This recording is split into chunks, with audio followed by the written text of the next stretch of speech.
चवीला चटपट आणि दिसायला देखणा असा ढोकळा, मऊ आणि जाळीदार ढोकळा आता मिनिटात तयार होणार. रामकृष्ण हरी मंडळी. मऊ लुसलुशीत आणि कमी तेलामध्ये बनवला जाणारा हा स्पंज ढोकळा नक्की ट्राय करा. 1 वाटी बेसन पीठ कुकरच्या भांड्यामध्ये टाकलेलं आहोत. अर्धी चम्मच हळद टाकलेली आहे.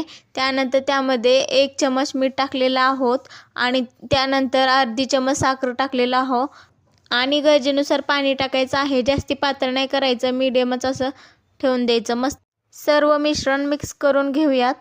मिक्स करून घेतल्यानंतर लागेल तसं पाणी टाकून छान अशी पेस्ट बनवून घ्यायची आहे आणि नंतर त्यामध्ये इनो टाकायचं आहे. मी या ठिकाणी अर्ध पाकीट टाकले आहे इनोचं आणि त्यावरती थोडंसं पाणी टाकून ते परत असं मिक्स करून घ्यायचं आहे. एकदम फाईन पेस्ट झाली पाहिजे. नंतर कुकरच्या डब्याला थोडंसं तेल ग्रीस करून घ्यायचं आहे पूर्ण. कुकरच्या डब्यात पाणी असल्यामुळे ते तेल टाकल्यामुळे ते असं व्हाईट व्हाईट दिसत आहे.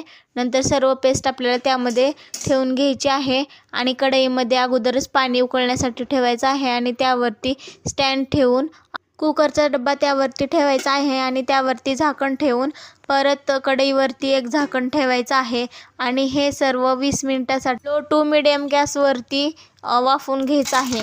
नंतर आपण पाहू आता तडका.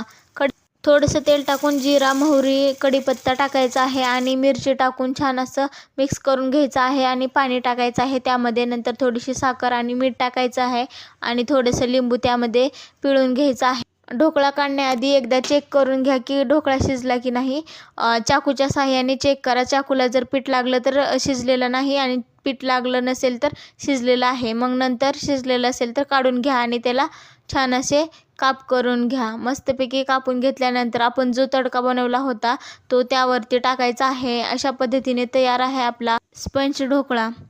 एकदम टेस्टी झाला होता आणि खूप चवदार लागत होता. तुमच्याही तोंडाला पाणी सुटलं असेल ना. या मग खायला. डाएटवर असाल तर ही रेसिपी नक्की ट्राय करा आणि कमेंटमध्ये नक्की सांगा की ही रेसिपी तुम्हाला कशी वाटली. नवीन असाल तर चॅनलला सबस्क्राईब करा.